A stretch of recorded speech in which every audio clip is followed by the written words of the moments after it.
I don't drink. I don't go to bars. I don't go out to dinner with buddies. You know, I might talk someone into watching Apocalypse Now, right? But I'm not going to talk someone into going out and like killing a deer. Right. In some ways, the kid helps you get enthusiasm back. Oh, for sure. About things. You don't edit a farewell video, do you? I don't know. Like, I'm deeply involved with the internet, but I don't have any particular love for it. Like if I have committed a sin as a husband and father. I'm Richard, co-founder of Huckberry. Great to meet you, Steve. So pumped to be here. Steven Rinella, founder of MeatEater, avid outdoorsman, hunter, conservationist, author. That was first and foremost. First and foremost, You know, two-time. And lastly. And lastly, two-time bestseller, New York Times bestseller. A handful of times. Yep. Nice. Hell Yeah. And I hear most recently, doctor. Honorary doctor. Honorary doctor. I've been hearing from a lot of my actual doctorate friends who are congratulating me on my honorary doctorate and reminding me that it is honorary. And what's funny about it is, you know, I haven't like made a resume in a long time, but someone pointed out to me that honorary doctorate, you can't put it in education on your resume. You have to put it under awards and honors. Yeah. So if I ever have kind of to seems write, cheap. I know if I have to write it out and put it in there, it's going to feel weak. What's the next job you're applying for? I don't know. I don't know that I'll ever make a resume. I always laugh and tell people that like no one's ever checked my diploma. No one's ever like asked to see my diploma for anything. But yeah, back to the Catch Crayfish Count Stars when it came out in hardcover was a #1 New York Times bestseller, which means Giddy up. for the rest of your life, if you got to learn to read book covers carefully, because right. So let's say I wrote a book that no one bought. Okay, it would still say #1 New York Times bestseller because what it's referring to is the me, Right. not the title. So for the rest of my life, no matter what I write, like I could write a washing machine instruction manual, and on there I would be able to put #1 New York Times bestseller, and you'd think that must be a hot washing machine instruction manual, but it's just referring to me being that, Right. not the title itself. Yeah, that's crazy. Yeah, so you got to bring skepticism to book titles. You started MeatEater in 2012, but you were probably working on stuff before. Yeah, that was then, but it was just a show. Like I had been a writer. I started living off writing around 2000, around the year 2000. I started living off writing. Yeah. Pre-Amazon. Amazon maybe was right. We were all scared to death of Amazon. Yeah. Like I came out of a writing program. A lot of very promising writers, and I was in a writing graduate program, and we were all trained to be deathly afraid of Amazon, and later to be deathly afraid of the internet. But as aspiring authors, right? I started writing professionally in 2000, but it took me a couple years before I didn't need to do anything else. I would still do tree work. I used to top trees. I would still do tree work 4 or 5 days a week, 3-4 days a week till noon. Wow. Because the guy I worked with was also a writer. So we would just get up in the morning and do tree work, and then we'd go our separate ways. What was the name of the company? Hafley Tree Service, Missoula, Montana. Wow. Hell yeah. If you're ever driving around Missoula in the University District, they got all these big, beautiful maple trees. We used to get contracts too to do those maples. Like we'd get a contract to knock out 300 boulevard maples in a winter. Whoa. You're not talking about pruning. You're taking them down. No. All pruning. Oh, pruning. That was pruning. We did other stuff. In the winter, we would prune maples. Yeah. So I'd be up in the tree watching my classmates walk by on the sidewalk, you know. And, came out, started writing. I was a magazine writer. Yep. Who'd you write for? I was on the masthead at Outside magazine. That was primarily where I wrote. Awesome. Wrote for a lot of other places. But I did a lot of work for Outside. And then got into doing books off being a magazine writer. Got into doing TV off magazine writing and books, just developing ideas. And then eventually kind of merged into a lot of the digital media stuff. But in 2012, I started making a show called MeatEater there was a production company, 0.0 Production. Most notably, they did all the Bourdain stuff. So they did Cook's Tour, No Reservations. They did Parts Unknown. And that's as good as it gets. Yeah, that was like his production house. Those are his creative partners. Awesome. And with them using the same camera guys and stuff, we started doing this like hunting show, which was odd for everybody involved. Did that for a long time, then eventually got to where we spun MeatEater off as its excuse me, we got to be where we spun MeatEater off as its own entity 7 years ago.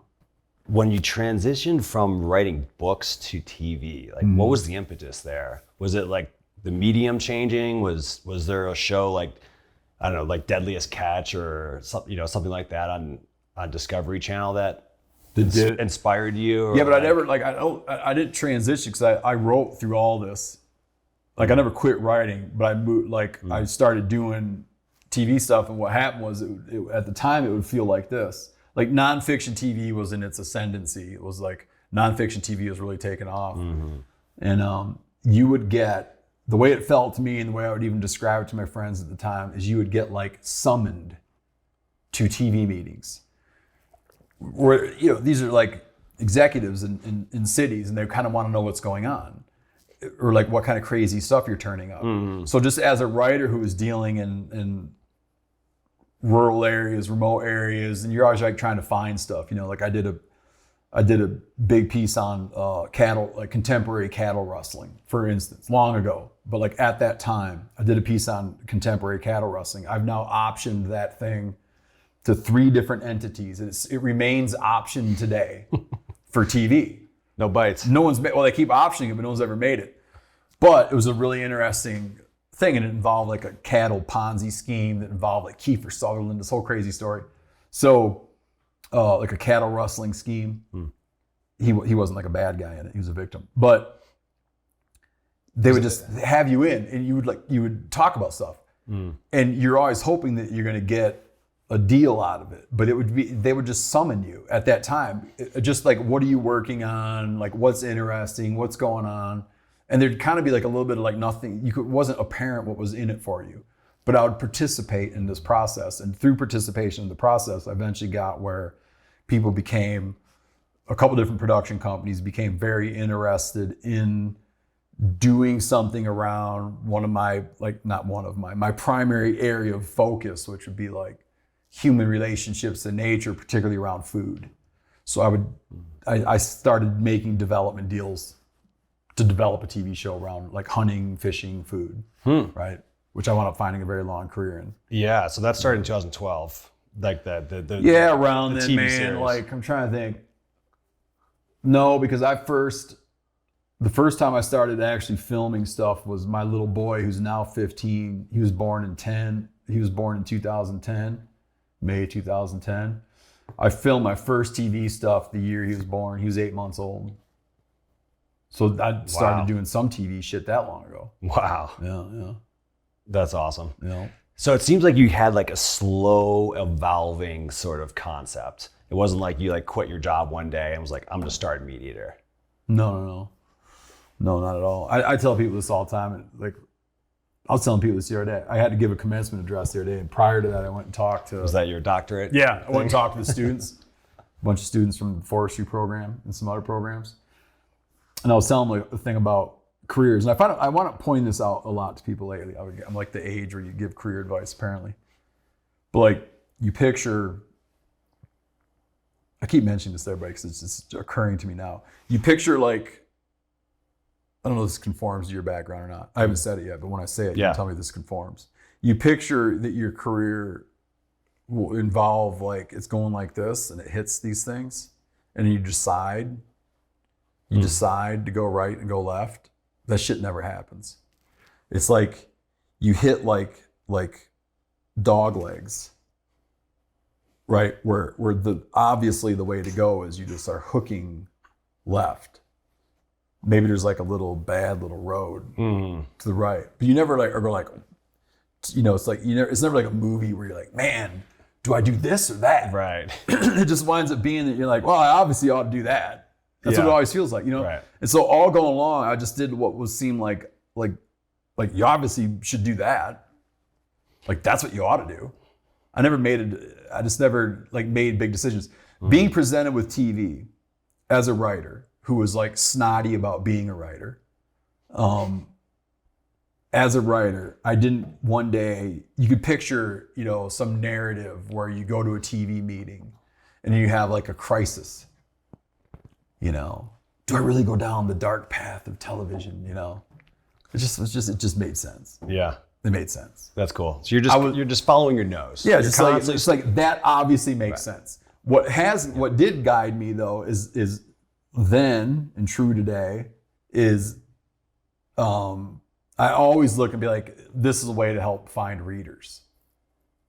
Right? Because I plan on returning to writing full time at some point in my life.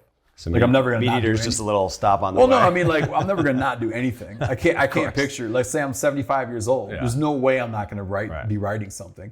I'll return to writing, and anything I do, I guess would have to be helpful.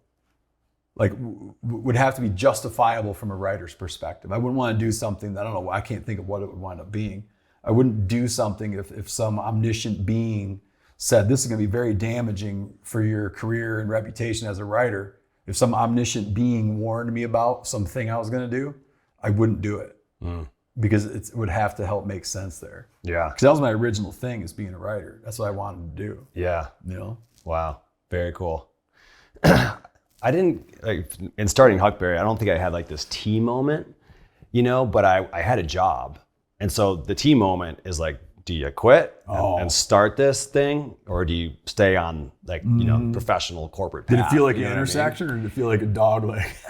Well, at first it felt like a dog leg when, we were just, my business partner, Andy, and I we were like young professional, we were bankers, investment bankers, and like didn't love what we did, but made a lot of money, and like knew it wasn't like our life's calling, but it was like, okay, we learn a lot, and like little section in life, and we were both outdoorsy and loved to be, on adventures constantly, but also lived in the city and wanted to live like a nice city life. And we kind of came up with the idea of Huckberry just on like a ski trip one day, and we talked about it, and like started like having calls with brand partners and talking to other customers. We're like, oh man, like there's something here. And so we like built up enough sort of, I don't know, like, little beta out in the world. We're like, okay, now it's time to like make that hard call and like make that tea. Yeah. But like, there's a scary moment when you're like quitting your 6-figure job. I was 24, I want to say. So it was, no. Yeah, everything's no. easy. Oh man, it's like, what? It's you like do dumb shit when you're just kids. exactly. And I remember my parents being like, "Are you sure you want to do this?" I'm like, "Hell yeah!" Like, when else am I going to do this? That's something I want to get into later, is starting a business when you have kids. But to close out that hitting the tea thing. Yep.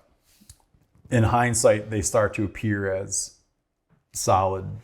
They start to appear in hindsight. You realize that there were teas, perhaps. Mm-hmm. Like, do you go down the TV path or not? In hindsight, you could argue that like you decided to, but I remind myself that it was just the thing that absolutely made the most sense. Mm-hmm. But in hindsight, it looks like these like moments. Mm-hmm. Yeah, right? That's fair. Like I've been married a long time. I never had, even in getting married, I never had like this night where I'm like, is that the one or not? I can't decide. Course, right. Do you know what I'm saying? It's just not like that. You know what I mean? Yeah. Like you go on 2 dates and like, that's how I'm gonna marry. I'm gonna get married to her and have kids. Yeah. You knew that in 2 dates? Like instantly. Wow. So I'm saying it wasn't like, man, I need to decide tonight. Right. Yeah. It's just like, obviously that's what you ought to do. Yeah. Wow, that's great. Yeah.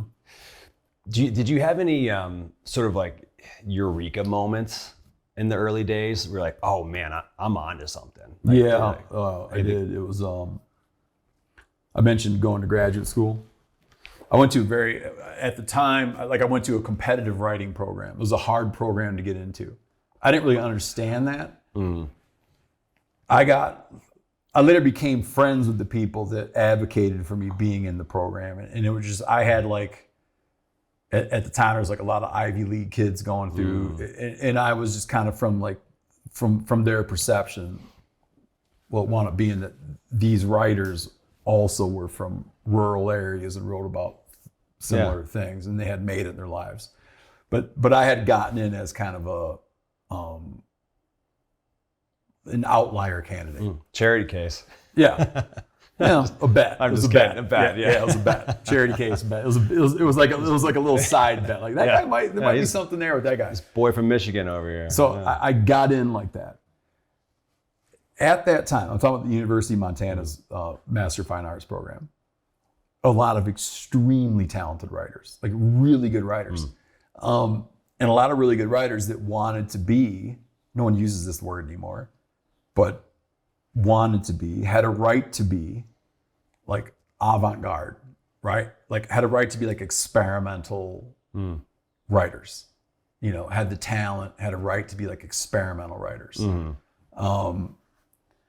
And I don't know what it was. It felt like just like something very clear to me was that I was like, I'm gonna be a generalist outdoor magazine writer, because all of a sudden when you do that, you've bracketed your work. Yeah, you've got to focus. And like even down to mundane stuff, you're like, how do you learn to do something really big in 3,000 or 4,000 words, right? Because you'd be like, okay, so what is a magazine feature? Like most people don't think about word count, but you learn like learning how to capture a complex idea that's succinct, that has like some relevance in the culture that people aren't really aware of. And you're gonna like explain the people in it, right? Wrap the whole thing up and do it in 3,000 or 4,000 words. Like that I took an opportunity to be educated by really accomplished writers and to be like, I wanna do something like I wanna learn a fairly narrowly defined skill, which is to write magazine features about stuff in the outdoor world, rather than being that I was going to become the next Dennis Johnson or Raymond Carver or any other writer that was super cool back then. It was like very achievable. Do you know what I mean? It was like an achievable thing. Right. People were buying it. There were 20 places paying good money for that kind of work. Right. It's like practical in a way. And also like, I think constraints on creativity is like one of the most important things. Yeah. When you give a creative too much room to run, it's like oftentimes chaos, but you put tight constraints on a creative person, it's like does just wonders for them. Yeah. And it just feels to sit with a magazine editor and they're like, what are you thinking? And you throw out two like super esoteric things you're thinking about. And when they're like not buying, you learn how to be like, man, the next time I have that conversation, I'm going to have something that clicks. So it's market. You learn the market. There's a level of humility in it. Yeah. That was cool. that was my I guess my ultimately early on, my strength as a writer was being pragmatic about the marketplace. That's cool. And that helped. Because then a lot of people I went to school with went on to do other careers, and I got to stay in the biz. Right. Yeah, you I won. stayed in the biz. I'm still in the biz. Yeah. Well, I don't know if I won, but I stayed in the biz. Yeah. Hell yeah. That's cool. With MeatEater, did you ever have a moment in the early days where like, okay, like, wow, we made it, or like one big thing that kind of catapulted you onto the big stage, if you will? I mean, the Netflix show, perhaps? When they started licensing some of our early stuff, that was quite surprising to me. Yeah. Because I always wanted to have them go check their database. I feel like I'm the first or second person to ever subscribe to those movies in the envelopes. From Netflix originally? Yeah, dude, listen. If you could go check, I think hopefully they have it somewhere. If you go check, I remember like buying the DVDs in the mail. Yeah. When people would be like, what? I'm like, yeah, man. They send you these in the mail and you mail them back to them. Like I was like an early proselytizer for Netflix. Yeah. So anyways, I had like a high level of brand awareness. So when they started licensing some of our stuff, like second window stuff for licensing, that was cool.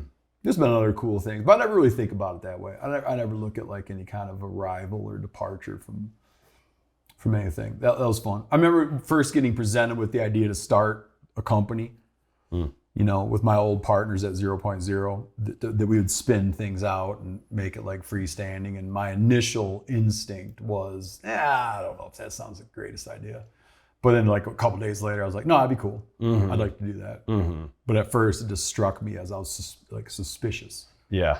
I don't know why. I can't remember why. But then it started to really seem like it would be a smart thing to do. Yeah. But no, I don't really think about that. There's like, I remember first time making a New York Times list. I like that a lot. But that's more of a testament to my era. So, and also like when that stuff, like when that used to be the marker. Right. That was right. the marker. Yeah. And there's also like you, Steve Rinella, and then MeatEater too. Yeah, right. For so sure. it's like there's like these different sort of beings almost, if you will. Yeah. So for MeatEater, like that we were able to take our work and license it there, and then also just to go so long, and then other things, man. Like other things there's been a lot of little things I've been proud of, but I can't think of like the moments or inflection points or anything like that. Do you remember anyone taking a chance on you? Big time. Yeah, I mean, you said that people that vouched for you to get into creative writing, but anyone else in the early days that my editor at Outside Magazine, Mary Turner, who I'm still buddies with. Hell yeah. She bought my first work. The writer Ian Fraser fronted my work. Like if you just send your stuff off to a slush pile, you can't it doesn't work that way. You don't just mail manuscripts to Penguin Random House. Be like, Penguin Random House. Someone's got to vouch for you. Yeah. You like put it in the mail and be like, surely they'll be reading that. Yeah. It doesn't happen. You get someone fronts your work. Yeah, got it. So I had someone like front. Oh, so fronting, that doesn't mean paying you. That means like meaning they took vouching it. for They're you like or whatever. they're like, I want to give that to somebody. Yeah. I'm going to share that with somebody, right? And then that's somebody. Yeah. So like the writer Ian Fraser's like, I want to share that with a couple people that I have in mind, and like you don't ask details. Like, feel free. That's cool. I'm not going to ask you details. Yeah. And then one of those people calls you and says, hey, Sandy, which is the name that he goes by, sent this over. It's great, and we'd love to publish it. Right? That's like taking a chance. On somebody. That's awesome. And so I've had that, and then that's cool. And then my first book, it wound up later. Like it's done really well over time. My first book didn't do well. It didn't sell well. I got more reviews than copies sold. It's like the only book in the world got reviewed everywhere. Huh? No one bought it at first. Wow. It just didn't make any sense because people were like, "Yeah, I got it." Which is your first book? Remember? Scavenger's Guide to Haute Cuisine. Okay. I'm talking like everywhere, everywhere. All Things Considered, New York Times, like everything. Do you know what I mean? Mm-hmm. All the stuff that supposedly makes a book do well.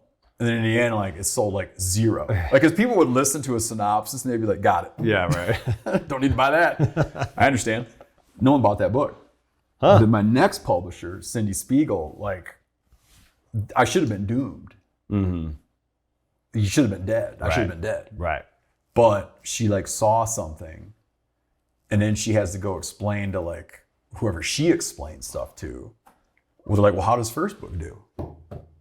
Not good, but we'd like to buy a second one. That's interesting. So that was the second chance is almost just as important as that first one. I didn't earn a second. Like I didn't on paper. Yeah. So that was for Cindy. We remained friends. Like she was at my wedding. For Cindy to have done that was putting herself at risk. Right. Because she would be the person that bought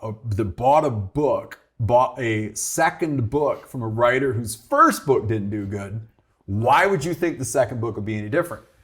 But she was right, and she sold it. It worked. Hell yeah. So like that was a real risky beginning. That was a risky move. Yeah. That she did. I should call her and thank her again. Yeah. She still publishes. She's great. Wow. That's cool. That's really cool. If you were to give yourself advice 15 years ago, or a young entrepreneur getting kicked off, or a writer, what would your advice be? The one thing you'd want to know now, 15 years later. I can't really think of anything out. I have very I guess like little tactical pieces of advice. Perfect. But I don't have any like. Oh, give me a tactical one. I love. You'd have to present me with a scenario. That's what I mean. Okay. If someone says like, hey, should I whatever? Okay. I'll be like, yeah, you ought to do that. I'll give you mine. Okay. There was right when we were starting Huckberry, met this, we were in San Francisco, so you're with all these like tech people, right? It's tech bros everywhere and founders, and the building over from me where Andy, my business partner, lived, he lived next to Airbnb founders, Dropbox, like just like you're in this crazy entrepreneurial zone, and like we weren't tech guys by any means, but just being in that mix was so inspiring, just to be part of it. But I remember one of them, I can't remember who now, we had just quit our jobs and we're just starting to get going. And I think we were like, sort of like, stutter stepping, like, when should we launch? How should we do it? Right? Just like overthinking everything. And he goes, Richard, you always throw out your first pancake, so get cooking.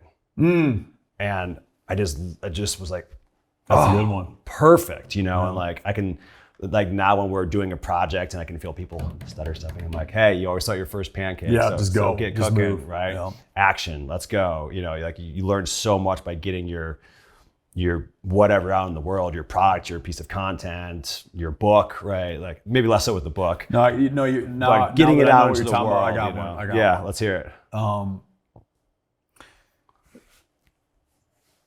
You need to realize that the well is way deeper than you think. I would see this goes in any kind of business field. I'm going to turn this into business advice. This goes in any kind of business field or being a writer or whatever. People get where they think that that their brain has produced one concept, right? They have their incident they want to write about. They have their full story that they want to explore. And they wind up spending, like, against all evidence that they should switch subjects or switch ideas. But they're like, well, no, my brain only produces this one concept. And they get real, like, covetous of it. I'm thinking in particular, to put it in an example of a discipline, would be like a writer who's like, they really want to do a book on, let's say they really want to do a book on the monarch butterfly. Okay? And all their life they've been fascinated by monarch butterflies. And they're going to do a book about it. And then you talk to them 10 years later, well, I'm still trying to sell that monarch butterfly book. I'm like, dude, it's not that you want to do a book about monarch butterflies. I think you want to do a book. And I'm starting to think that it ain't going to be about monarch butterflies. Like, the well is deeper than you think. If it's writing that you want to do, learn to just like, right? To have a bunch of things. But I would find, when I was young, writers that would be so hung up on, they were so precious about some concept Right. that they couldn't get to exploring a different concept, and they lost their identity. Their identity wasn't that they're going to be a writer or whatever, or they're going to build, back in 2000, they're going to build like a .com or whatever the hell it is. It was going to be like that thing. Yep. Because it winds up being like, okay, let's say you let's say you did do a book about monarch butterflies. You know what? In 2 years, you need another book idea anyway. Right. Is that really going to be the only book you ever write? Of course not. So even if you did it, you'd still have to do another one. If you're not planting the next seed soon, someday this is going to be gone. Exactly. And you're sort of at square one then. Like, you got to keep planting seeds. Yeah, I like to tell you, when you're planting lettuce, here's your row. Instead of planting this entire row on April 17th, plant here on April 17th, plant 6 inches. Yep. Or a foot or whatever. And then a week later, plant a foot. And a week later, plant a foot. And then you'll find that you can keep eating that shit as it grows. Yeah. or the squirrels will keep eating. Ravens will keep destroying it. But yeah, like that I just see people get hung up on being so in love with some idea that they lose years. They lose years of time. There's like an inherent perfectionism. Mixed with also potentially being scared to put your baby out there. Yeah. Oh, huge. You know what I mean? It's like those two things. And it's funny because, you don't want to kill your baby, so you don't even expose We don't even expose it, but it's like, you always throw out your first pancake, so get cooking. Yeah. Is like the action of what you're saying, right? Exactly. Or like should be the advice for it. It is amazing how it's so easy to get caught up in your baby. And it could just totally consume you. one of the things that was most impactful to me when I was learning to write, like learning to really write, one of the things that was most impactful to me was that writer I mentioned earlier, Ian Fraser. He wrote this book called Great Plains. He's written many books. It was his masterpiece. I looked at that and I was like, I saw in that a sort of template, or I saw in that a sort of mind frame that I thought would be the way he handled the subject of the American Great Plains. I thought would be like a way that one would handle the subject of the Great Lakes. You know, also including the fact they enjoy one of the same words. Yeah. Great Lakes, Great Plains. Yeah. Being that it's deep history, it's short history, it's culturally relevant. There's like breaking news every day of issues in the Great Lakes. Yeah. I was like, yeah. And when I finished school, shortly after, I had already been intending for years. I was like, I'm going to go write a book about the Great Lakes. And I left Montana and went, and my dad had just died. I got his truck and I spent a whole summer living in the back of that truck doing my research. Wow. But I lost the thread. I got to where once I was there, I couldn't see it anymore. And I spent months and a bunch of money on it. Yeah. And I just couldn't see it. Huh. And thank God, I was like, I don't see it. Yeah. Yeah. And I drove back to Montana and started what actually became my first book. Wow. But I could see a world in which I had just got hung up and blew years instead of blew a summer. Yeah. But I got where, like, you know what, man? That was a very wise thing. Yeah, I was like, it's not going to be 25-year-old. good, dude. It's not going to be good. Yeah. Like, it won't be good. You don't want to do it and it won't be good. Yeah. And you better act on that. Yeah. There's like quitting dumb and quitting smart. And I quit that smart. People quit stuff dumb all the time. People get lazy Because you're not willing to exactly. work through hard times. Yeah. Do you think about the balance between like realness, not reality TV, but realness versus aspiration, and sort of, you know, the balance between the two of those, or like where you are as a brand on the spectrum?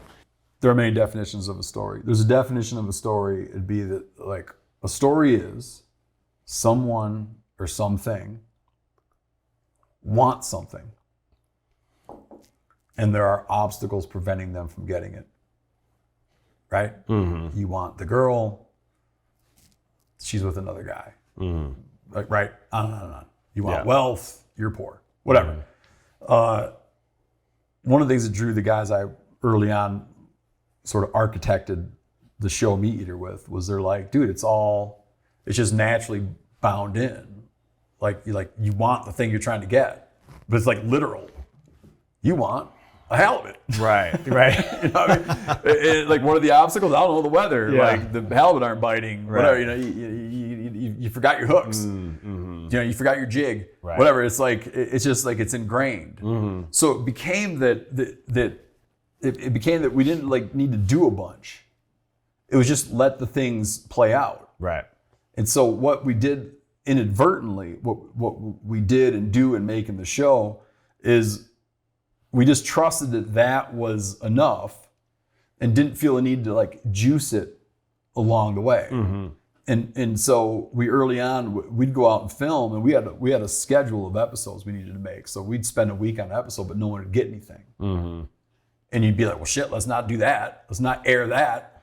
But we can't not air it. We have to turn in our work. Right. You're not going to get the week back. So we'll have to make do with it and have it be that there's one where someone or something wanted something and they had obstacles, and in the end they don't get it, which doesn't negate it as a story. That's a story. You didn't get it, right? So we just wound up running it.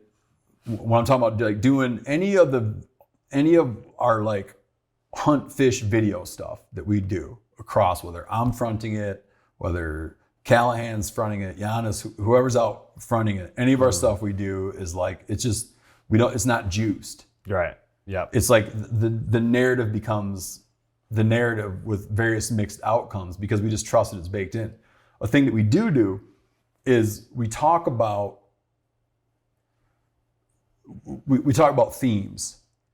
So for instance, we're gonna go up and we're gonna hunt moose and caribou in Alaska, and that's challenging and it's beautiful. Like it's gonna be good. It's like it's aspirational. People want to go do it. Everybody dreams of going up and doing that. It's stunning. There's like grizzly bears and wolves running around. It'll be cool. It'll just be cool. Yeah. Just the hunt will It's be cool. inherently aspirational because of the location and everything that's going on. It's beautiful. Yeah. People are gonna want to watch. But we'll be like, I'm just bringing up an example. One of my favorite ones we did is be like, but we want to do a thing about dads. Okay, we want to do a thing about dads. Now that's where all the energy goes. Is like my guy that I'm hunting with, my dear friend Giannis. I'm hunting with him. We bring his elderly father up. My dad's dead, so I'm going to I'll talk on to camera about my dad, and we'll see Giannis's relationship with his dad, which was his dad always took him hunting and fishing, and now he's taking his dad hunting and fishing. Right. Okay, that's like you're like juicing it because you're putting a level of thought in it that you wouldn't be putting if you were just going hunting. It would make total sense that you would go hunting, me, Giannis's dad. Right. That makes sense. That could happen in real life. But we know that we're going to accentuate this thing and find ways to talk about this thing. So that way you've entered into, I don't want to call it artifice, but you've entered into a world where you're building a narrative. This doesn't always happen. A lot of times we just let it rip and it's just the story. It's just the story. But sometimes something will come up where we get into a thing. Yeah, that's cool. Yeah. Yeah, that's basically what I expected. Because it's I in some ways I feel like MeatEater sort of came from like the reaction to the totally overly aspirational hunting where every time you go hunting there's a massive kill, the biggest buck ever or whatever, and like that was sort of one view of hunting, right? And then you guys have ushered in a more modern but also honoring heritage, but just a more honest view of it, right? So but I was just curious if I've had people bring that up, and I never. You just have to you have to trust when I say this. I was never part of any conversation ever where we talked about our work being a response to other work from our genre. Never. It was like, well, they do this, we'll do that. That was never part of the conversation. I'm glad it wasn't, because I don't think we would have landed where we landed. It was just like what feels right and true. Right. It was never, well, they always, right? Right. I have had, especially early on, we started the show, people bring that up all the time, man. Like, well, yeah, it's such a rebuttal to. It's like, dude, it was not a rebuttal to. In fact, the people I was making that show with have never watched anything like that. Right. They've never watched anything like that. Our first camera guy was Michael Mann's, the director, Michael Mann. He was Michael Mann's assistant. This dude did not come up watching hunting shows. Right. He didn't care. Not from a pompous way. He just would have no way of knowing about it. He had no way of knowing about it. It just wasn't on his mind. Yeah, that's interesting. Also makes me think back to a Bourdain moment where I think he was fishing somewhere for squid, and I think and they were fishing and they couldn't catch anything, and then someone brought out a dead squid and like threw it in the water to have him catch it. I remember Bourdain was like, "Oh my God, I can't believe that's what my show's become," right? And it's I remember the guys that were on this. And like that moment is like, the show's been corrupted. Yeah. Right. And I do think like that's something I really admire about you guys, but like staying true to that is just, so important, but also realizing you're making entertainment, right? And like you have to, like the dad thing is a good example of mixing in an emotional appeal or whatever. Here's where to be honest with you, here's where the manipulation happens.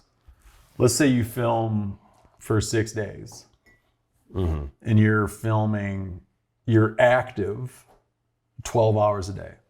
You're active 12 hours a day. You're rolling hours a day.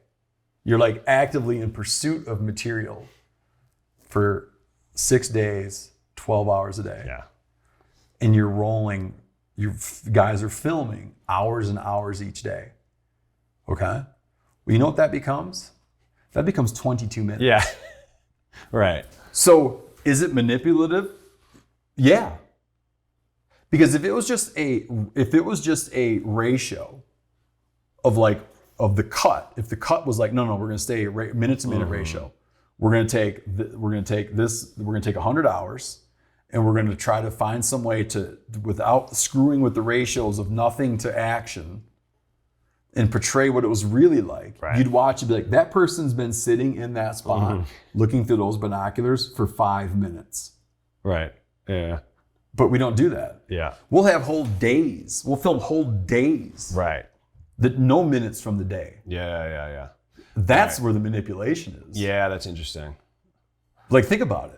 Be like, was it really how it went? Well, no, it's not how it went. It was 6 days. It was raining on me for 5 days and I couldn't do like, anything. You're watching 22 minutes, dude. Yeah. Like, that's manipulative. That's not the right word. Not the right you get word. what I'm saying. You know what I mean? Like, that's the thing. Yep.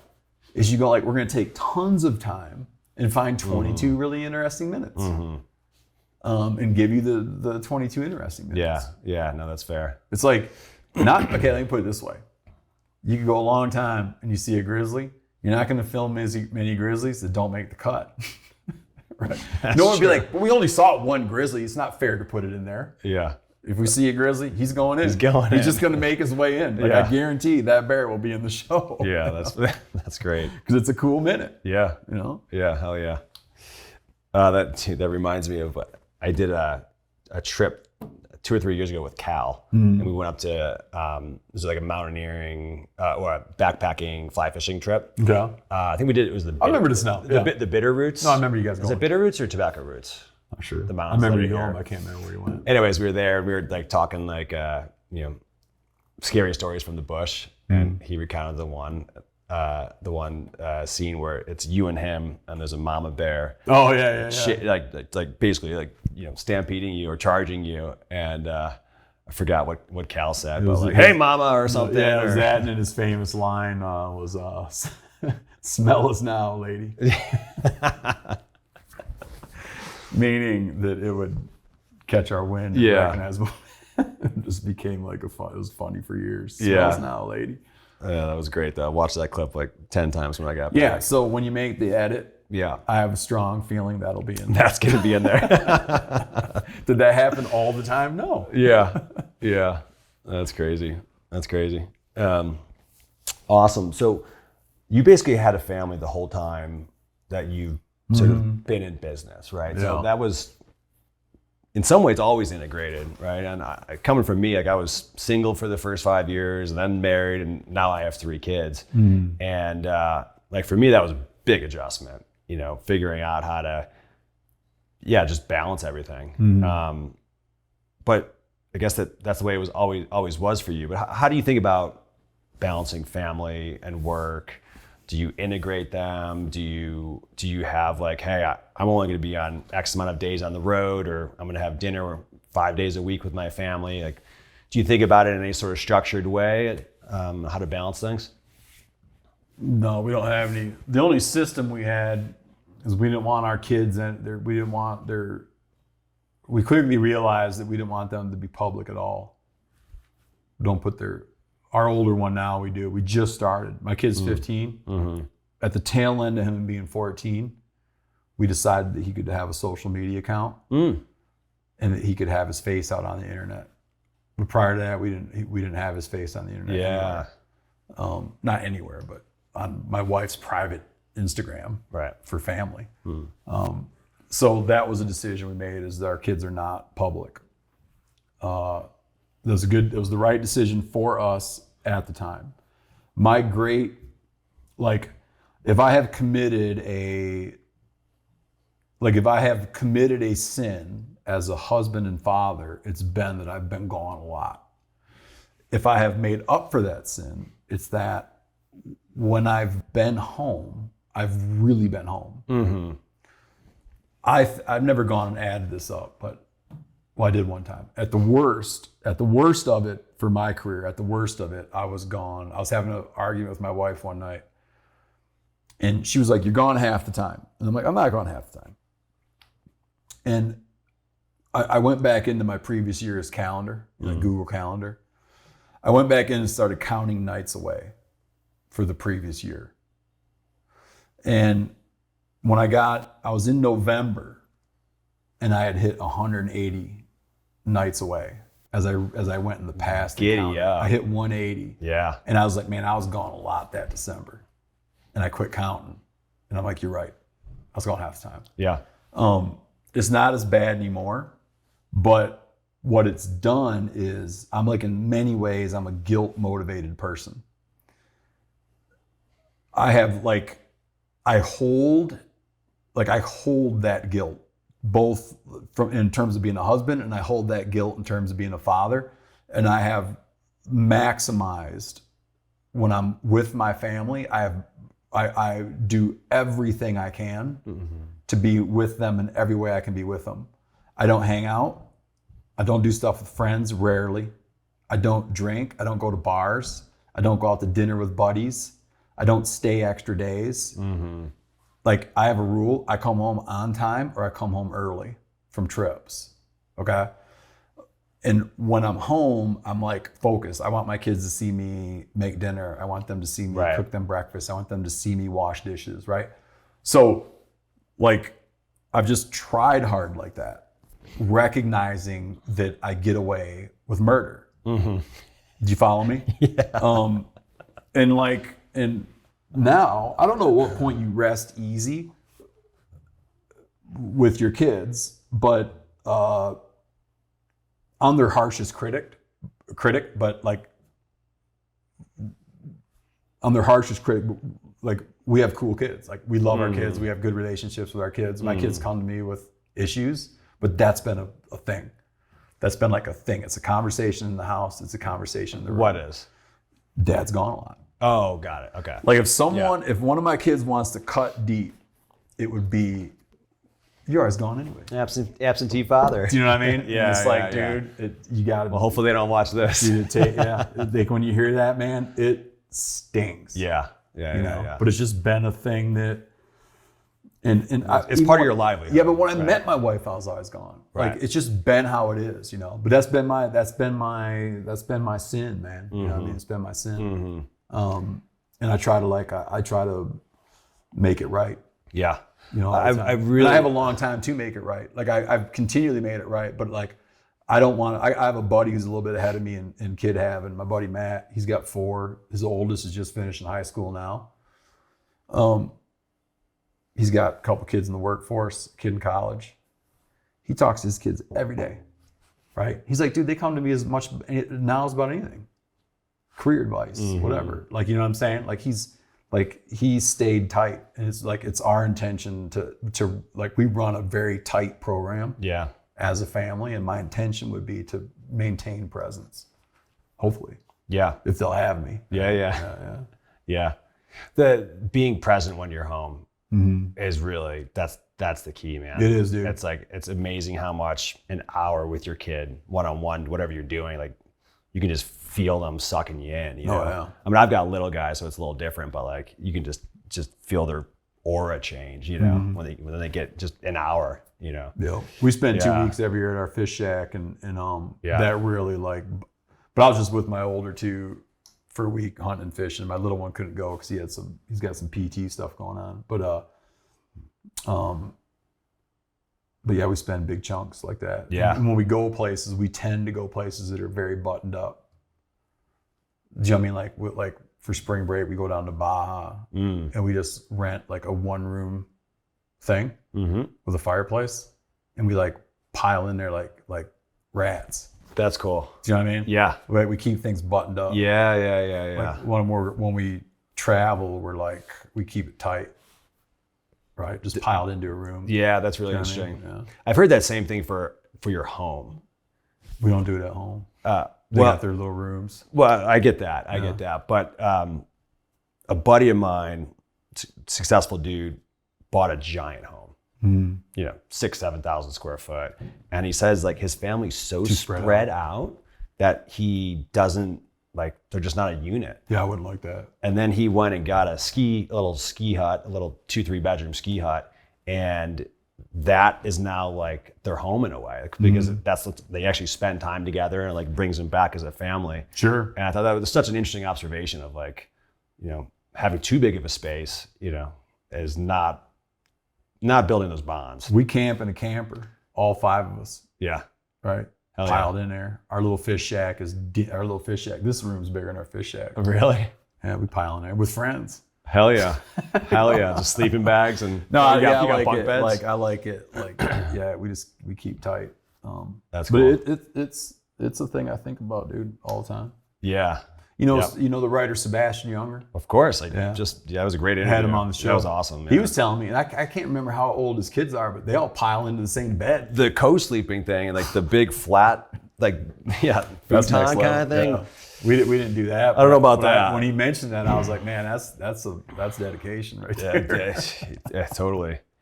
I heard him in a different interview, and he was talking. He's like, for as long as we've been humans, up until 50 years ago, 75 years ago, 100 years ago, max, you lived like that. Mm-hmm. Everyone slept together. Sure, man. Small room, small whatever. Like that's just how everything's been in this last like 50-year little, tidbit of time. We've just totally like taken everyone apart. And like the Plains tribes, I think the diameter on a Plains tribe teepee is maybe about 13 feet. Mm-hmm. Whole family. Yep. Every night. Yeah, but just curious, like, is that is like the separation one of the drivers of where we're going, or like the loneliness that's out there in the world? It's like it's like easy to think it's like the internet is like the one thing, but there's all these other big things that have changed that are not in our not in our DNA in the last 50 years. I think that's true. Yeah. I don't want to say like I'm deeply involved with the internet, like digital media and everything, but I don't have any particular love for it. Yeah. But I also don't think that's the only problem going on. Yeah. That's the only problem going on. Yeah. I see a lot of people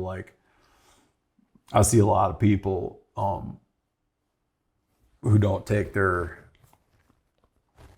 I see a lot of people who don't take their responsibility seriously. I see a lot of parents who don't take their responsibility seriously. Right. I'm a big reader and believer in the doctrine of Cormac McCarthy. Like if you read Cormac McCarthy's books, there's a theme that I don't like to see mimicked, but there's a theme that like a certain level of evil will never be punished. Right? In his books, there's an evil you hit where like you're untouchable, like the judge. Mm-hmm. Javier Bardem's character. That was just good. Yeah. Do you follow me? Yep. There's like a thing where it's like you're like so bad you're untouchable. Mm-hmm. But there's another thing is like when you he punishes people deeply who don't live up to their obligations. Do you follow me? Yeah. Like it's a sure way to get killed in the car. Yeah. That's interesting. Yeah, not living up to your obligation. Yeah. Or not living up to your commitments is a way to get killed. Right. Yeah. So back to your Alaska hut. You talk about that in your first kids book, right? Outdoor Kids and Inside World. And I read this book, I think it was probably three-ish years ago. Mm-hmm. And we had just had our second kid. We had, it was like sort of still COVID time a little bit. Yeah. And, new father, 2 kids, baby, COVID. It's easy to keep things tight during the pandemic, you know what I mean? Yeah, seriously. You're just like glued together. But you were also, it was also like, you just felt like I was just like stymied, like the whole world and you can't do anything. Where were you at for it? For COVID, we started in San Francisco, which was not the best place to be. And then in the end of 2020, we moved to Austin. Okay. Yeah, all the death and suffering notwithstanding, we loved the pandemic. Yeah, because it just brought you closer as a family. Oh, yeah. Yeah. I was never home that much in my life. I'm serious. I was never home that much in my life. It's a great point. I mean, I spent more time with my daughter who's 5 than any other kid by far because it was COVID. Mm-hmm. We loved it. Yeah. But this book was like such a perfect time in my life from an inspiration side of things, like I felt like you wrote this book like to the parents, and more so as inspiration or like a way of thinking, than anything else. And like that was just how I took it. And when it was just the perfect time when I read it in life, I was like, oh my gosh, that's good to hear. He's totally right. Like, there's an adventure like right there. Let's go look at this bug together, or let's talk about one of the leaves coming back, or it was just a perfect little zone there to, it influenced me a lot as a father, just helped my frame of reference. But so congrats on the book. And then you have your next book, to catch a crayfish, count the stars. Yeah, like you said, the Outdoor Kids and Inside World is like for parents and caregivers, and then this one is just stuff for kids. It was for kids. It's the only thing, maybe the only thing I ever will do. To date, it's the only thing I've done ever specifically for kids, and it's activities, but it's things that help kids develop competency, outdoor competency, outdoor curiosity, situational awareness. Like a certain level of bravery. Yeah. My agent, I've had the same agent my whole career. The minute we were having a kid, like all those years ago, 15 years ago, we learned we were having a kid. He's like, you ought to write something about that. But dude, a little early for that. And then but I got to a point after having 3 kids, and one of them being, however old he was at that time, 10, 11 years old, 12 years old. I got to where I could say that I was a subject matter expert on what it involves to get your kids outside. Do you know what I mean? Like when I was writing my book about buffalo, American buffalo, I knew for a moment, there was a moment when I knew more about, this is going to sound like a bold statement, so let me qualify it. There was a moment when I knew more about that animal than anybody else. Now, a lot of guys knew more about physiology. A lot of guys knew more about genetic history. Right. A lot of guys knew more about the hide trade. But like the whole picture, at a point I hit where I was at like max knowledge. Yeah. Not on each individual thing, but like collectively, the broad picture, past, present, future, I got where I had like a level of like, I know this subject. Yeah. And with that, I just got to be where I had spent fighting to get my kids outside for a long time, and a bunch of them. And so I felt that I was credentialed to be like, here's my advice, dude. Do you know what I mean? Without feeling like an imposter. Totally. And it was, I mean, the way you write, I appreciate it, which is, you're not talking down to me. I feel like it's very inspiring. Because it's a pain in the ass, man. Because that's the thing, is you're always afraid of, like, you come to my house, you came over to my house, you're gonna hear us yelling up the stairs, like, what are you doing? Get off the iPad, da, da, da. You gotta do blank. Like, we yell at our kids all the time. Yeah. You'd look and be like, oh, they don't have it all figured out. It's like, no, I don't. In fact, I think I say it in there 100 times. I don't have it all figured out. I got a lot figured out. I don't have it all figured out. Yeah. Yeah, totally. And I know what the challenges are. I know what the challenges are. Yeah. And how to get kids engaged with nature. I understand the challenge. Yeah, totally. Did you think about this as a series at all? Yeah. Okay, because that's what it felt like to me. It's like inspiration for the parents, mindset change, and then catch a crayfish, count the stars is like, it's a guide for the kid, and the parents start to help them a little bit. I knew I would do that. Yeah. Yeah, I knew I would do that. Yeah. They don't need each other. Right. At all, but I knew I would do that. When I was working on this, I knew that I would do this. Yeah. Are you done with kids' books now? I'm not. I'm working on a number of projects right now, and I don't have planting those seeds. Yeah. Well, yeah. We have a few things going, and they kind of are building. Like, we've been working on this series we've been working on this American history series. Yep. Yeah. And I'm into that and doing a print. We've been doing these audio originals and then kind of blowing that subject out for a print book. So for a long time, I know what I'm going to work on. You're tied up. Yeah. I know what I'm going to work on for a long time. That's awesome. Would you ever do kids media? Yeah. And okay, I'll tell you the hole in the kids media. Are you an Outdoor Boys fan at all? I'm aware. My kids like them. Yeah. So my kids will show me stuff. My kids freaking love them. Mm-hmm. It's like they want to watch it constantly. But he just hung up his cleats. Yeah, my kid showed me that, and I couldn't tell if it's true or not. I think it's true. Yeah. Because he edited it. You don't edit a farewell video, do you? I don't know. Like, because I watched it. He showed it to me. Yeah. And my kids, my older boy's a fan. Yeah. And I was like, he edited it, and then he like lays out a lot of metrics, and it didn't feel farewell-y to me. And we actually have a bet. Me and my son have a $5 bet. Nice. You know what's the bet? You know what I want to explain to him the story of? Do you remember New Coke? Like when Coke Classic. Yeah. They did a thing where like, hey, we changed the recipes, New Coke. And everybody had a shit fit. Yeah. And all of a sudden they're like, hey, old Coke's back. Yeah. You don't remember this? Vaguely. How old are you? Just turned 40. 11 years older than you. Yeah. It must have happened somewhere. Yeah. This all happened 10 years before you were born. Yeah. Yeah, we got a bet. What's the bet of? I think that it's not the end. Yeah, okay. He thinks it's the end. Yeah. I'm like, it doesn't feel like the end to me. Yeah. It feels like New Coke. I don't know. Time will tell. Well, he did say he's helping big money. He did say his kid, he's going to help his kids start it, which is, I thought was like counter to the whole argument. He's like, I don't want to get too famous, and I don't want my kids to get too famous, but then I'm going to start a New Coke. Yeah. I don't know. It could be. Where's the camera? I don't know. Yeah. It's a bet. Okay, but I was thinking on the airplane here, I'm like, man, that is like such a good, that could be an opportunity for you. Let me tell you my struggle. I know you just said you don't want your kids getting in front of the camera. It's like how much hypocrisy can a person handle? Right. That's my hang up. Right.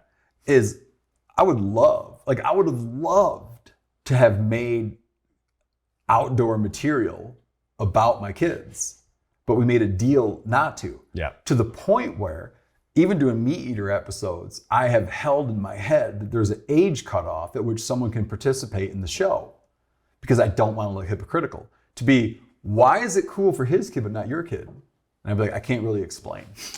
You're a good man, Steve. Well, I don't know. You're a good man. Well, no, I mean, being afraid of being called out as a hypocrite, I don't know if that makes you good. But well, you have some moral backbone. a little bit of that. Where I'm like, how could we have made such a conscious decision to not do that? Yeah. But I would love to do it. And one way I look at it is like, I have had a handful of cases in my life where we have had to get like authorities involved because people calling out or approaching the fact that like I know you have kids. And, oh. do you follow me? Yeah. So that spooked us. Yeah, I get that. That spooked us. Right. And we had to have the FBI get involved with someone. Okay. Oh, Jesus. So in a way, had that not happened, we probably would never been in that situation. But we arrived at it from the perspective of like, we're like, dude, that was scary. Mm-hmm. Here's our deal. Like, at least, I'm not going to not mention, like, of course, you're not going to not mention that they exist. Right. But we had to make like a rule that was clear and that you could refer to all the time. Mm-hmm. And picture, you say, their faces are not on the internet. Any question that comes up, hey, what if I bring the kids to, would it amount to their face being on the internet? Yeah. Then no. So it made it easy. Yeah. You know what I mean? It made it easy. Yeah. That's interesting. It wasn't necessarily their face being on the internet, but it just became a way to like have a yes/no. It's a framework to make decisions. Exactly. I love it. Yeah. Still think the MeatEater Outdoor Boys is I love it. Great. I love it, and we think about it and talk about it, and there's a ton of stuff to do there. And we'll do that. Haven't yet, but will, and obviously committed to the idea of kids. We have a kids podcast. Oh, sweet. Well, hell yeah. MeatEater Kids. Yeah, we have a kids podcast we produce. We release them in drops. Oh, cool. Kids love it. That's awesome. Very cool. It's like a 3-act structure for a kids podcast. Are you doing it or are kids doing it? Well, we do like I do a thing that's like a story from history or biology lesson, whatever. I do a thing. Then we do a thing where you get clues and have to name animal vocalizations. So you Sweet. start Love it. playing, like we've picked stuff that has crazy vocalizations. Yeah. And you start building a bed of clues Yeah. to build a reveal of like what makes that noise. Yeah. And then we have kids trivia, where instead of kids trying to beat each other, they're trying to pull a pot of money together that'll go to a kids focused conservation group. Oh, awesome. So it's not that you win, it's that you build the pot and they work together to build a pot. That's cool. You know? Hell yeah. Because today all kids are winners. Yeah. Everyone gets a trophy. And they do on MeatEater Kids Trivia. Yeah, giddy up. If you're trying to get your kid or a generalized kid into hunting, what would be your gateway in? And I'm assuming fishing's already happened, like stuff like that. Like, We call it in Outdoor Kids in an Inside World, it's it's one of the last chapters, and I call it the deep end of the pool. Ain't for everybody, right? Like, I'll speak about outdoors generally, but first I'll talk about like hunting in particular. I never, ever, ever go to someone who, if someone says to me like, hey, I don't really have any interest in hunting, I would never want to kill an animal, I never say like, you really oughta. I don't do that. I don't do that. I've taken many people out on their first hunting trip. Yeah. It's always been people that wanted to. I've never talked someone in, I've never even attempted to talk someone into. What's the why behind that?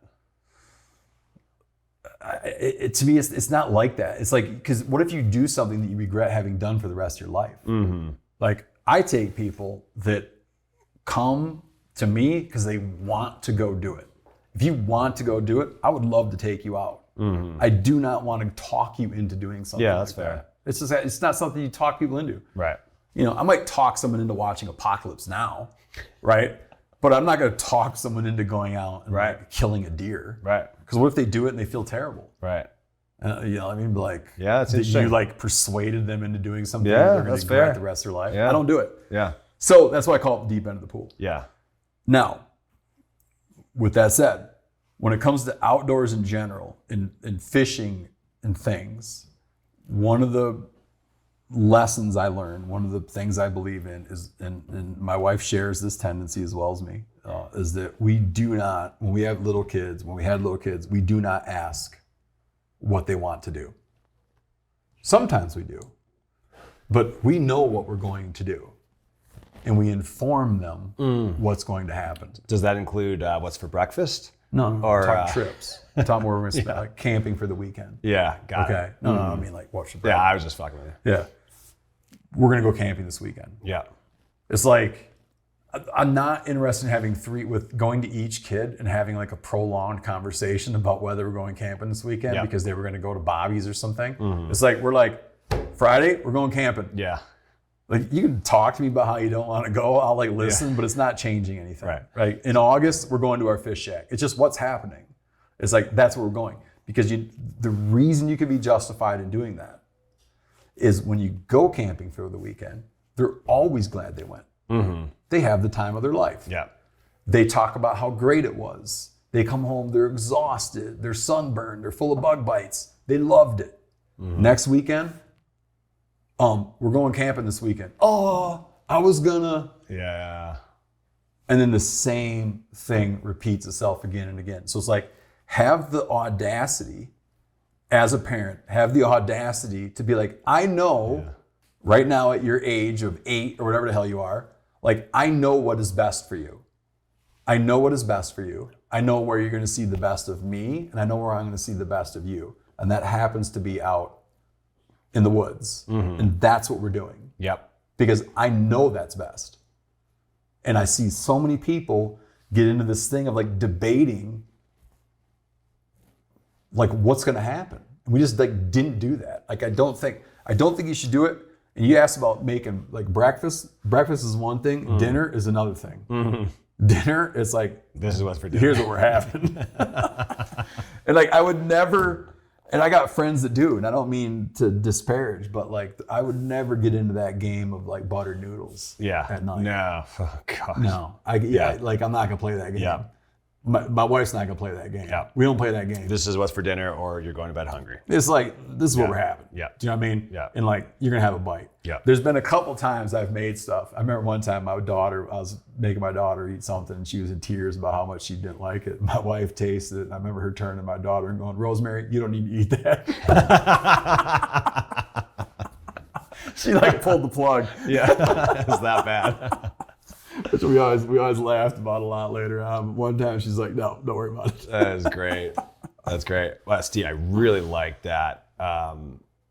Like the audacity to say, this is what we're doing for this weekend. Like, we would have never gotten anything done. Yeah, that's the thing. You end up just blah, blah, blah, debating constantly. Oh my God. And instead you could have been like, this is the plan. We're doing it. You're going to have a ball. Yeah, and what's it going to take? Because that's another thing is like parents with little kids, and I remember this all the time, especially you get a couple kids. You got one kid that's like in diapers. You got a kid that needs to like take the ridiculous nap schedule. You got one that doesn't really need to do that anymore. So they're all in a different program. And it's so hard to break the inertia and get out the door. Yeah. So the audacity thing too, not just applies to what you're telling them, but it applies to you to be like, I don't know if we're going to catch anything. I don't know what. We are going to go and we're going to fish bluegills. Yeah. And I don't know what's going to happen. It might be a disaster, but on Saturday morning, we're going to go look for bluegill beds and try to catch a bluegill and just have the right? Because there will always be a reason where you're like, never mind, man, because now he's got to take his dumb nap, and you wind up not going. Yeah. Yeah, it's for yourself as a parent just as much as it is for the kid. Yeah, because then you feel like, a loser. That is good, man. Mm-hmm. That's great. Yeah.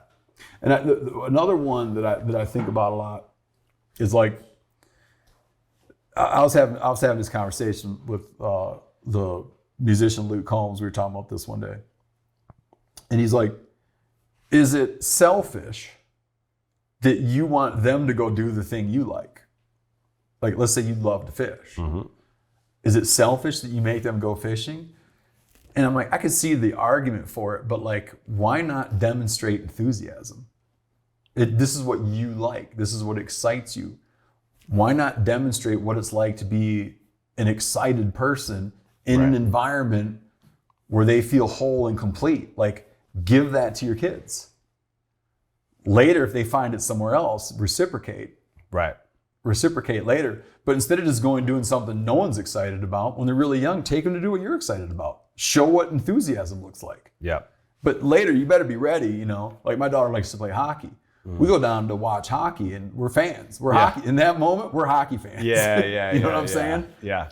The enthusiasm bit is really good. Mm-hmm. I can feel it. My daughter's 5 and I've taken her on a ski trip the last 3 years. So she was 2 3/4 the first time we went. And I love to ski. It's a total passion of mine. I get like a little kid and she just feeds off of it. Yeah. She feeds off of it. Like, I don't even know if she likes skiing, but she loves it because I love it. Yeah. And I hope that continues. Try not to like be too forceful with it. But if she's doing something, the two of us, and we're really enjoying it together, and there's that like legit enthusiasm about it, like I think, one, hopefully you've got a buddy for life doing something that you love and they will love it. But two, just to see, like you said, back to the enthusiasm point, like enthusiasm is contagious and it's, kids have it in spades and it sort of like can get beaten out of you as an adult real easily. The day-to-day crap just beats it out of you. And like in some ways the kid helps you get enthusiasm back for sure about things. And it's such an important thing to keep in the back of your head. Like, if a kid's enthusiastic about something, like feed it, Exactly. Yeah. Apathy is the thing that, like, one of the things I'm looking at with my kids that I monitor for, my wife monitors, we watch for like, we're on alert that we would start seeing a level of apathy about life with our children, It's our thing we talk about. With the two of you? We're just like, we pay attention to it. Like, we don't want to see that emerge. In your own two behaviors. No, I'm sorry. We like are sensitive to seeing signs of that in our own kids. Thankfully we don't, but we're like, so what would you do if you start seeing apathy? I don't know. Like, we just talk about it and we don't. Like, they have enthusiasm for the stuff they like. Yeah. But if they stopped having it, it would be something that I would like course correct. you follow me? Yeah. I would be like, if it's not here, we ought to go look for it. Yeah. You follow me? It's very But just like, interesting. luckily we've had good luck in finding where it is for them.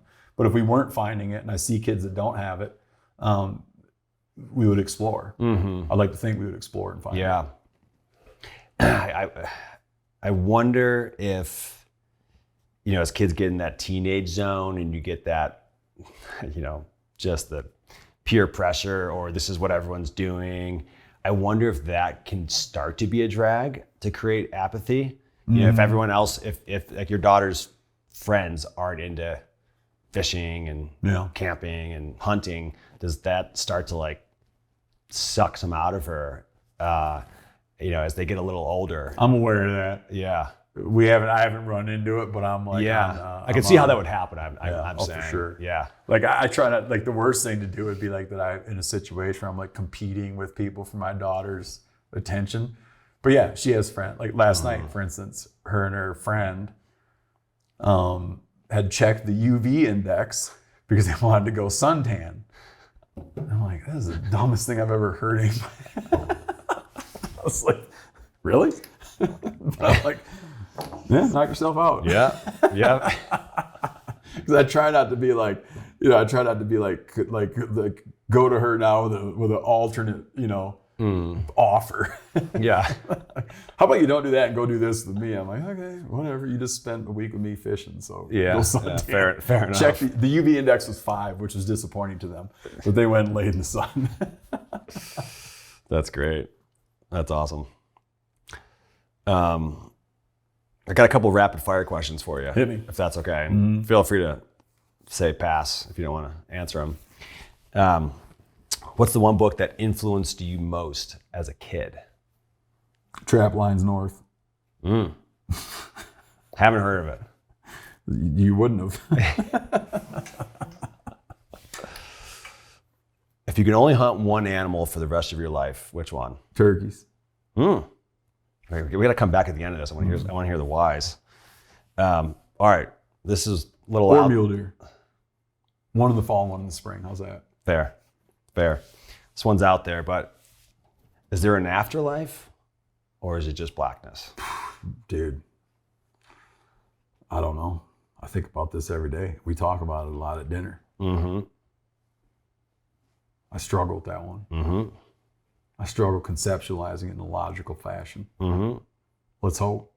Yeah. Just to pause on that for 1 second. I think if you live your life as if there's blackness at the end, I think it like incentivizes you to live life fuller. You think so? Versus, there's this warm and fuzzy thing at the end of the rainbow. In my head, I break them apart. Like I live my life like this is the only life you have, and when it's over, right? And then have the possibility that there's something else. Deeply spiritually in a way, like I want that to be that there is, but then when I switch on my like electrochemical, my understanding of electrochemical interplay Brain stuff, waves. I'm like, well, what would it be if that's all true? Yeah. If everything's electrochemical, I don't know. What does that look like? All right, time machine. What place in history would you go back to? I would go back to the American Great Plains in the north, 14,500 years ago. Oh. Is that Or first humans or first humans on the continent? like it'd be like, that might be a risky move. 13 to Clovis, the Clovis culture. Yeah, got it. I'd want to catch the Clovis culture. I wouldn't want to overshoot it because there's a little bit of debate about when they made the scene. Right. If I picked a bad date, if I picked a bum date because I wanted to satisfy when they were there first and I missed them, that'd be a bummer. So if I wanted to just know I was going to hit them, I'd hit them then. 13,200? Yeah. All right. Yeah. It's very specific. I like that. Biggest hobby or interest outside of hunting and fishing? Reading. What's the most kid-friendly wild game? Ground up deer meat cut with beef fat. To give it a little extra flavor? 80-20. 80-20? Fat, yeah. 80-20. They don't know. Yeah. They just think it's burgers. 20%. 20% deer. beef fat. Oh, beef fat. Got 20% beef Got it. suet, beef fat, beef tallow, whatever you want to call it. 80% deer meat ground up. You make meatballs and pasta sauce and hamburgers all day, they're not going to know what the hell they're eating. Oh, awesome. Which meat eater personality would you trust your kids with most? The ones that have kids. So Giannis. No one else has kids? No, there's a bunch of them, but I'm saying I'm not thinking too deeply on it, but like I've known him a long time. Him and my wife grew up together. Yeah. I know what his program is. He runs a tight program with his family. It'd be like if I had to just make a rap, since this is rapid fire questions. Yeah. Looking for an answer. All right, I love asking this question to parents. Do you have a favorite kid right now? Mm-hmm. Yeah, I usually tell my boys that my daughter's my favorite. But usually whatever one is my favorite is the one that asks me who's their favorite. I'm like, oh, you, of course. Yeah. But then my little boy, he had a couple of knee surgeries, so he's a little bit sitting at. Everyone is aware of this. I'm not surprising anyone. Yeah. I'm not surprising my other kids when I say that right now, because he's had those knee surgeries. He's in a sort of special status right now that other people are aware of. Yeah. He's the clear favorite. Yeah. Because he's recovering. Right. Yeah, I always just find it funny because most parents, like, their first answer is like, no, I love them all the same. Like, oh, no. Bullshit. There's just like no way. Throughout the day, there's just no. Yeah, exactly. I could switch with like throughout the day, or who's being the cranky asshole, or you know. Now my boys, like my phone background is always my daughter. Yep. And I have a friend who's a painter, and one time I had him do a portrait of my daughter, and my boy's like, "Why?" I'm like, "Let me tell you something. I'm never gonna have a portrait of you done." Yeah. It just isn't gonna happen. I can't explain it. It's just not gonna happen. And Rosemary's on my phone. You boys are not on my phone. Yeah, giddy up. There you go. That says it all. I'm like, you get a lot of privileges. You're not on my phone. Yeah. Your sister is on my phone. Love it. Hell yeah. Awesome. That's it for rapid fires? That's it, man. Great. Yeah. Turkeys, because you can hunt them as an old man. Huh. Mm-hmm. Because there's not much physical activity? Because you can hunt them with short walks. Yeah. Like you could be hunting turkeys at 85 years old. Yeah. To go to the right spot. So turkey hunting is kind of like golf. Yeah. You can. Yeah. It just you can turkey hunt for a long time. Yeah. Sweet. Hell yeah. So that's why you said you wanted to double back on that one. Great books, man. This one really inspired me. It hit at the perfect time, and it's been fun, like taking my daughter, my 5-year-old, through this one in particular. Good. Out paperback now. I was making a joke that if you didn't like your kid enough to get him a hardcover, I mean, every kid deserves a soft cover. There's no kid so bad that shouldn't deserve a soft cover book. You know. Hell yeah. So for your ones that aren't your, if you got the hardcover for your favorite, you can get the soft cover for the other one. Just got to switch them around, depending on who's the biggest pain in the ass. Yeah. You get the hard cover, you get the soft cover. Awesome. Thanks, man. Yeah, Appreciate great it. to sit down, man. Appreciate it. Ton of fun.